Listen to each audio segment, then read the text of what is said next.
મિત્રો, news point ચેનલમાં આપ સૌનું હાર્દિક સ્વાગત છે। મુખ્ય સમાચાર જોતા પહેલા નજર કરીએ આજની હેડલાઇન્સ પર।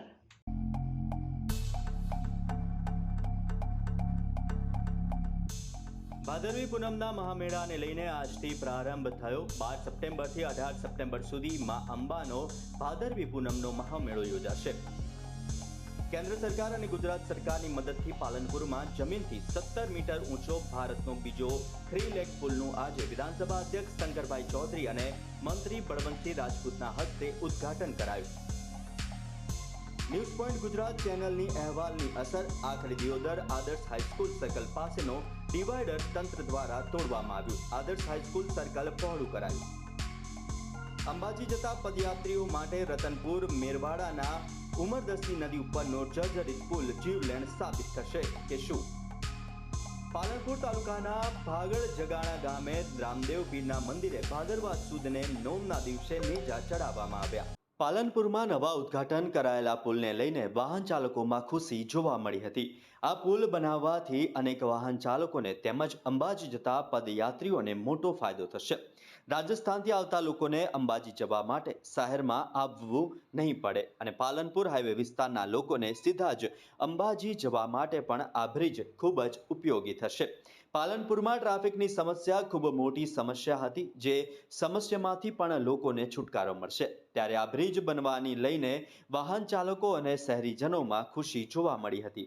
રાજ્ય સરકાર, રાજ્યના માન્ય મુખ્યમંત્રી શ્રી ભૂપેન્દ્રભાઈ પટેલ સાહેબ અને મોદી સાહેબને આપણે આભાર માનીએ કે કેન્દ્ર સરકારે પણ પૈસા આટલા ફાળવીને આપ્યા અને એક નવી ડિઝાઇન બનાવીને 70 મીટર કરતાં ઊંચી હાઇટ ઉપરનો એક પુલ બનાવ્યો અને પુલના કારણે ત્રણેય સમસ્યાઓ, ખાસ કરીને અંબાજી બાજુ જતા પ્રવાસીઓ હોય, રાજસ્થાન બાજુ જતા પ્રવાસી હોય કે આ બાજુ મહેસાણા બાજુ થઈને ગાંધીનગર જતા પ્રવાસીઓ, બધાને સરળતા રહે એ પ્રમાણની એક વ્યવસ્થા અને સાથે સાથે રેલવે ઓવરબ્રિજની સમસ્યાનો પણ ઉકેલ આની અંદર કરવામાં આવ્યો છે। તો દર અડધા કલાકે ટ્રાફિક બંધ થઈ જતો રેલવેના ફાટક પડવાને કારણે તેનો પણ ઉકેલ થશે અને એક નવી ટેકનોલોજી સાથેનો આ બ્રિજ બનાવવા માટે રાજ્ય સરકારને અને કેન્દ્ર સરકારનો હૃદયપૂર્વક આભાર માનીએ। પાલનપુરની સાથે સાથે અહીંથી પસાર થતા તમામ લોકોને એક આશીર્વાદરૂપ સાબિત થશે। ટ્રાફિકની સમસ્યાને કારણે પેટ્રોલ ડીઝલ તો બચશે જ, પરંતુ લોકોનો સમય પણ બચશે। ઘણી વખત એમ્બ્યુલન્સની અંદર જ્યારે કોઈ દર્દીને લઈને જતા હોય ત્યારે એને તકલીફ પડતી, તો તેનો પણ ઉકેલ આવશે, એટલે માનવ જીવન બચાવવાનું પણ કામ આના કારણે થઈ શકશે। આજે બનાસકાંઠા માટે આનંદનો દિવસ છે। આનંદનો દિવસ એટલા માટે છે કે આજે મા અંબે એમનો રથ આજે એને પણ એક સરસ પ્રસ્થાન કરવામાં આવ્યું છે। એની સાથે સાથે આ 2.2 મીટરનો ભવ્ય પુલ અહીં આગળ રેલવે 20 થી 22 ફેર દર અડધા કલાકે બંધ થતી હતી, એના કારણે ટ્રાફિક જામ થતો હતો। એટલે 160 કરોડ રૂપિયાથી વધારે જ્યારે સરકારશ્રીએ મંજૂર કર્યા અને જલ્દીમાં જલ્દી એનો ઉકેલ આવે એ પ્રકારની સરસ વ્યવસ્થા કરી હતી।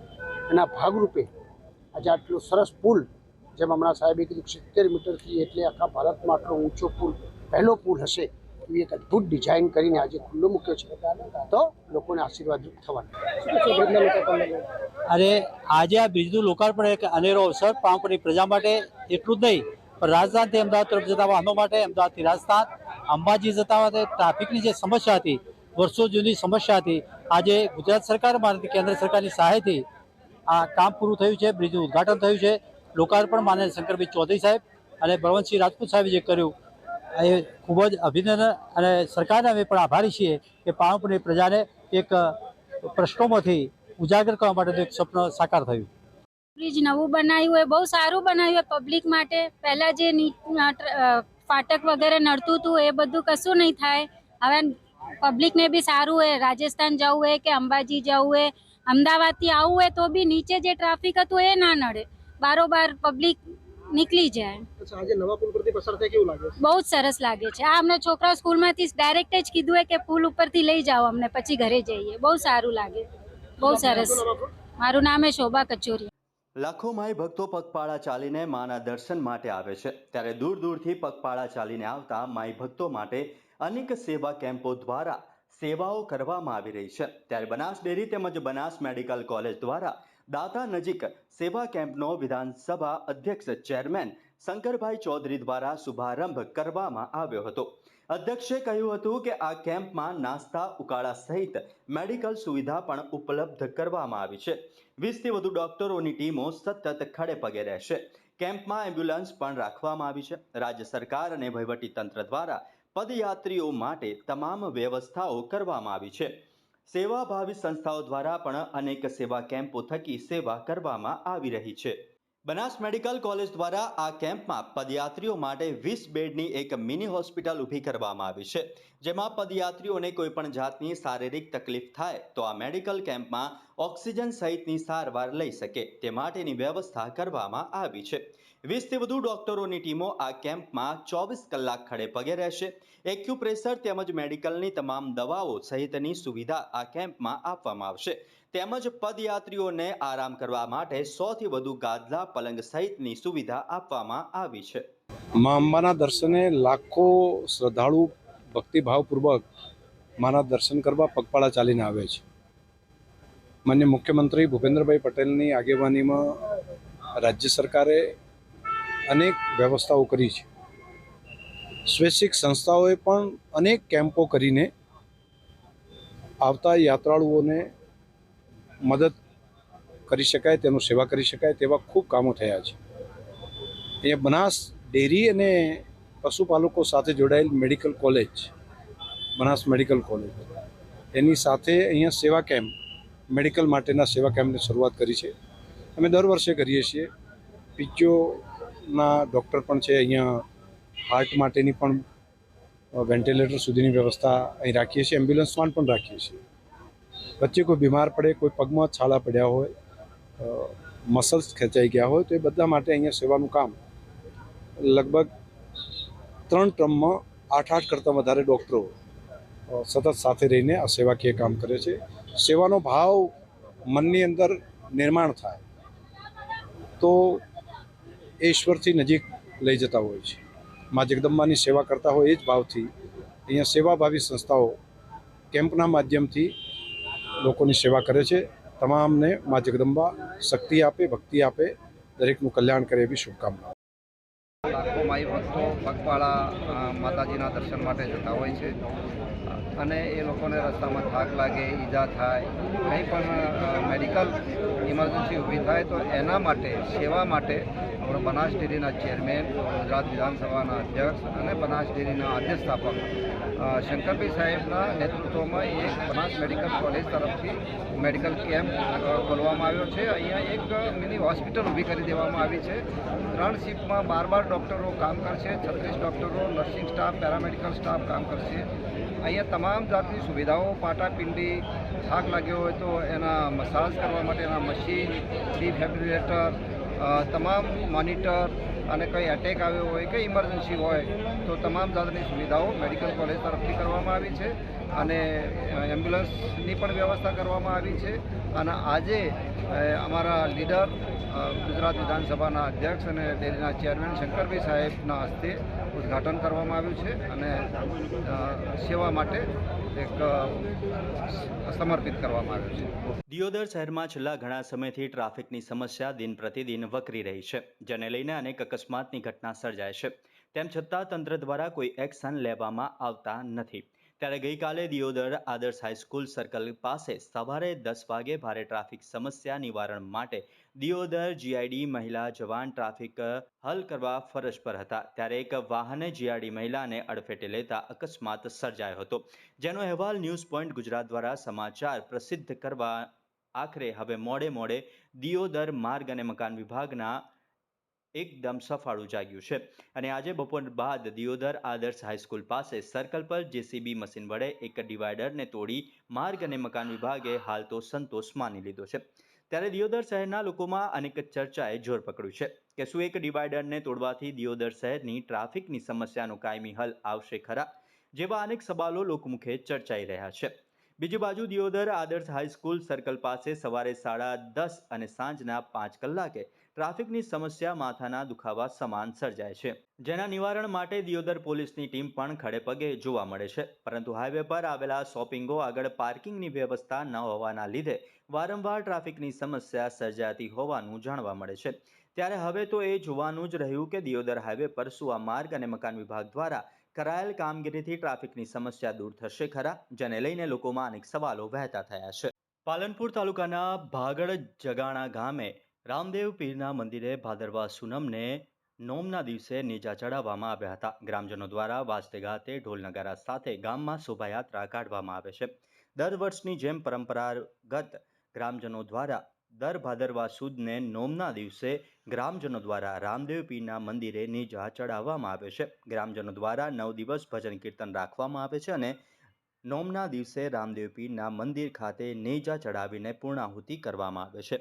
ભાગડ ગ્રામજનો, વડીલો, બહેનો, યુવાનો મોટી સંખ્યામાં ઉપસ્થિત રહ્યા હતા અને દરેક ભક્તજનો પ્રસાદ લઈને છૂટા પડ્યા હતા અને બાબારી હરેકની મનોકામના પૂર્ણ કરતા હોય છે। પાલનપુર શહેરના આરટીઓ સર્કલ નજીક 89 કરોડના ખર્ચે ભારતના બીજા નંબરના એલિવેટેડ બ્રિજનું નિર્માણ કરવામાં આવ્યું છે, જેનું આજરોજ લોકાર્પણ કરવામાં આવ્યું હતું। જો કે આ લોકાર્પણની જે આમંત્રણ પત્રિકા બનાવવામાં આવી હતી તેમાં પાલનપુર શહેરના પ્રથમ નાગરિક ગણાતા નગરપાલિકાના પ્રમુખનું નામ કાપી નાખવામાં આવ્યું હતું, જ્યારે બનાસકાંઠા જિલ્લા સાંસદ ગેનીબેન ઠાકોરનું નામ પણ કાપી નાખવામાં આવ્યું હતું। ત્યારે આમંત્રણ પત્રિકાને લઈને અનેક વિવાદ સર્જાયા છે।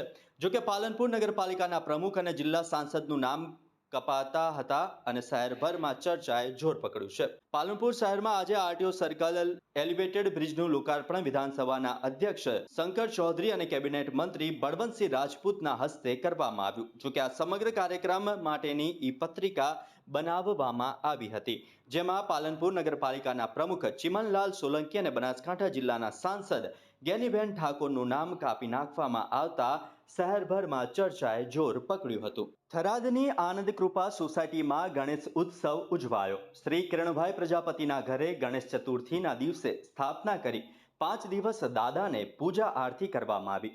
ગરબા રમી આજે 5મા દિવસે દાદાનું વિસર્જન કરવામાં આવ્યું। આ પ્રસંગે અશ્વિન ત્રિવેદી, અરવિંદ આશલ, VM મઢવી, રમેશભાઈ, લાલજીભાઈ, ભરતભાઈ ગોરાખા, રઘુરામ ગોરાખા, પ્રવીણભાઈ, ભાવેશભાઈ તથા સમસ્ત આનંદ કૃપા સોસાયટીના ભાઈઓ અને બહેનો ઉપસ્થિત રહ્યા હતા।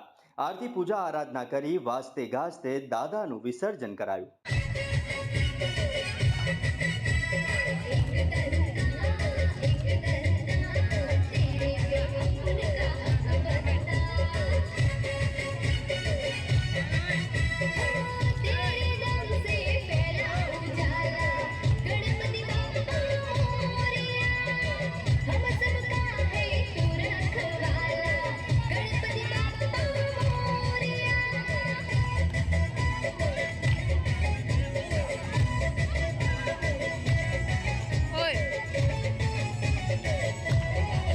પાલનપુરમાં અકસ્માત ઝોન સમા આરટીઓ સર્કલ પર આબુ રોડ તેમજ અંબાજીને જોડતો ₹89.10 કરોડના ખર્ચે રાજ્યનો પ્રથમ 17 મીટર ઊંચો 3 લેગ એલિવેટેડ બ્રિજનું નિર્માણ કરવામાં આવ્યું છે, જેને ગુરુવારના દિવસે વિધાનસભાના અધ્યક્ષ શંકરભાઈ ચૌધરીના હસ્તે અને ઉદ્યોગ મંત્રી બળવંતસિંહ રાજપૂતની ઉપસ્થિતિમાં લોકાર્પણ કરવામાં આવ્યું। જો કે આ બ્રિજ ખુલ્લો મુકાતા અહીં વાહનોની અવરજવર શરૂ થઈ હતી, જેમાં સાંજના સમયે આબુ રોડ તરફથી બ્રિજ પર પૂર ઝડપે આવી રહેલી એક રિક્ષા આગળ જતી પિકઅપ ડાલા પાછળ ઘૂસી જતા ગમખ્વાર અકસ્માત સર્જાયો હતો, જેમાં રિક્ષા ચાલક સહિત 3 વ્યક્તિ ઘાયલ થયા હતા। બનાવના પગલે આજુબાજુથી લોકો દોડી આવીને ઈજાગ્રસ્ત લોકોને ખાનગી વાહન મારફતે નજીકની હોસ્પિટલમાં ખસેડવામાં આવ્યા હતા।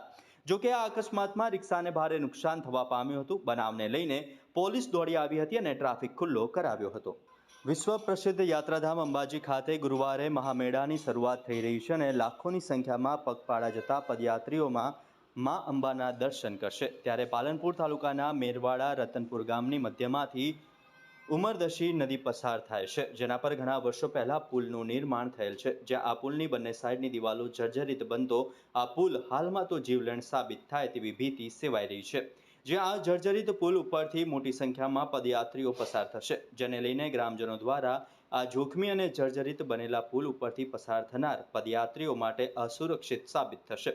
પુલ વર્ષો જૂનો હોય તેના પર અવારનવાર સમારકામ થયેલ છે, પણ હાલમાં પુલની બંને સાઈડની દિવાલો અને રોડ પરના જીવલેણ ખાડા પડી ગયા છે, જેનાથી દિવસ દરમિયાન હજારો વાહનો ખાડામાં પટકાય છે, જેમાં કોઈ વાહનના ટાયર ફૂટવાની કે પાટા તૂટવાની ઘટનાઓ સામાન્ય બની ગઈ છે। એટલું જ નહીં, ભારે લોડિંગ વાહનોનો સામસામે આવી જતા રોજિંદો ટ્રાફિક ચક્કાજામ થાય છે અને નાના મોટા માર્ગ અકસ્માતો પણ સર્જાય છે. વડિયા પાલનપુરથી યાત્રાધામ અંબાજી જવાનો મુખ્ય માર્ગ છે અને પાલનપુરથી અંબાજી સુધીના તમામ પુલોનું 4 માર્ગીય નવીનીકરણ પણ થઈ ગયું છે, જ્યારે માત્ર આ એક જ પુલ બાકી રહી ગયો છે, જેથી વાહન ચાલકો સાથે લોકો પુલ પરથી પસાર થતી વખતે ભય સાથે પોતાને અસુરક્ષિત પણ અનુભવે છે. ઉમરદસી નદી ઉપરનો જર્જરિત પુલ ડમ્પર આવ્યા જેવા મોટા વાહનો આ પુલ ઉપરથી પસાર થાય છે. આ પુલ સ્પ્રિંગની જેમ કામ કરે છે, ત્યારે આ પુલ તૂટી પડે તો નવાઈ નહીં. પુલની સાઈડના સિમેન્ટના કઠેડા જર્જરિત હાલતમાં છે, જ્યાં લોખંડની રેલિંગ લગાવતા પુલ સાંકડો થઈ ગયો છે. 2 મોટા વાહનો જો પુલ ઉપરથી પસાર થાય તો કોઈ વ્યક્તિ આ પુલ ઉપરથી પસાર થઈ શકતી નથી. રતનપુર મેરવાડા ઉમરદસી નદી ઉપર આવેલા પુલ 65 વર્ષ જૂનો છે. પુલની બંને સાઈડના કઠેડા જર્જરિત બનતા ત્યાં લોખંડની રેલિંગ લગાવતા પુલ સાંકડો બન્યો છે. ભાદરવી પૂનમ દરમિયાન અહીંથી પુલ ઉપરથી 2 વાહન ચાલે અને સાથે લોકો ચાલશે ત્યારે અકસ્માત સર્જાય તેમ છે અને પુલનું જોખમ પણ છે.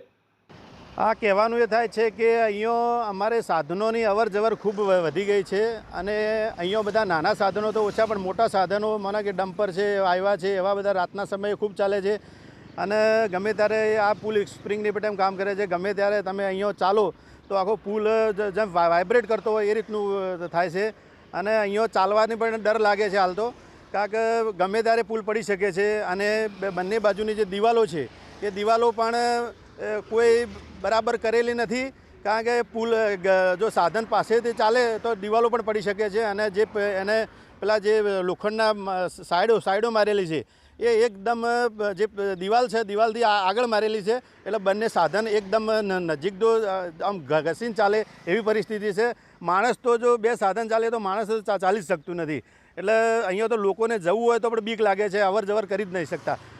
બરાબર, એટલે સરકારને અમે એક અમારું નિવેદન છે કે જલ્દીથી જલ્દી આ પુલનું કામ થાય અને હવે તો ભાદરવી પૂનમ નજીક આવી રહી છે તો માણસોને ચાલવાની ખૂબ, કારણ કે અહીંયા કોઈ ચાલી શકે તેમ છે જ નહીં. આવું કહેવા માગું છું કે આ પુલ એકદમ જાદરો થઈ ગયો છે. હવે આ પુલ ખમે એવો નથી. અમુક વાર અકસ્માતો થાય છે, પુલ હોકળો થઈ ગયો છે. આવનારમાં ભાદરવી પૂનમ આવશે, પગયાત્રાળી લોકો હેડે છે, પણ એમના માટે બહુ જીવનો જોખમ છે. તો હું તો એટલું જ કહું છું કે આખા ગુજરાતમાં નવા પુલો થઈ ગયા છે, આવો જ એવો પુલ બાકી છે કે આ પુલ નથી થયો. બરાબર, તો કેન્દ્ર સરકારને એવી નર્મ વિનંતી છે કે ગુજરાતના પુલો થઈ ગયા છે, નર્મ વિનંતી કે આટલો પુલ એક બીજો તૈયાર થઈ જાય તો બહુ સારું કહેવાય અમારા માટે અને હરેક માટે આવનારા સમય માટે સારું કહેવાય. આવનારા સમય અંબાજીનો મેળો ચાલુ થવાનો અને મેળો ચાલુ થવાનો છે આ ભાદરવી પૂનમનો. આ મેળોની હર વર્ષે અહીંયા જ મેળા પબ્લિક અહીંયા જ ચાલે છે. તો આવો જ પુલ બાકી છે, શેઠ ઉદીના પુલ, અંબાજી ઉદી પુલ બધા કે આટલો જ પુલ નથી થયો તૈયાર. મારું નામ કાનજીભાઈ ભવનભાઈ પ્રજાપતિ, ગામ મેરવાડા. આજે અમે આ ઉમરદસી નદી ઉપર જે રતનપુર અને મેરવાડા ગામ વચ્ચે પુલ બનાવેલો છે એ લગભગ 60-65 વર્ષ જૂનો પુલ છે અને આ પુલની પરિસ્થિતિ હાલ એવી છે કે પુલની બંને બાજુ સાઈડો ખખડી ગયેલી છે અને વચ્ચે લોખંડની એંગલો મારેલી છે, એટલે જો સામસામે 2 મોટા વાહનો આવે તો રાહદારી નાના માણસને તો વચ્ચે કચડાઈ જ જાય એવી પરિસ્થિતિ છે. એટલે આનો સરકારે માર્ગ અને મકાનમાં અમે રજૂઆત પણ કરેલી છે અને મામલતદાર સાહેબ આવ્યા હતા તો એમને પણ અમે આ રજૂઆત કરી હતી કે વહેલામાં વહેલા તકે આ પુલની કંઈક નો નિકાલ થવો જોઈએ અને કંઈક પુલ નવો બને તો લોકોને બહુ સગવડ ઊભી થાય, નહીંતર આમાં મોટું જોખમ ઊભું થાય એવી પરિસ્થિતિ છે. અને અત્યારે આ ભાદરવી પૂનમના મેળાની પરિસ્થિતિમાં લોકો ચાલતા 25-50નું ટોળું ચાલતું હોય અને સામસામે વાહન આવે તો પદયાત્રીને બહુ એમાં ભય ખૂબ રહેશે. એટલે આ બાબતમાં સરકારે ખૂબ જ ગંભીરતાથી નિર્ણય લઈ અને એનો કંઈક નિકાલ થાય એવો કરવું જોઈએ એવું મારું માનવું છે.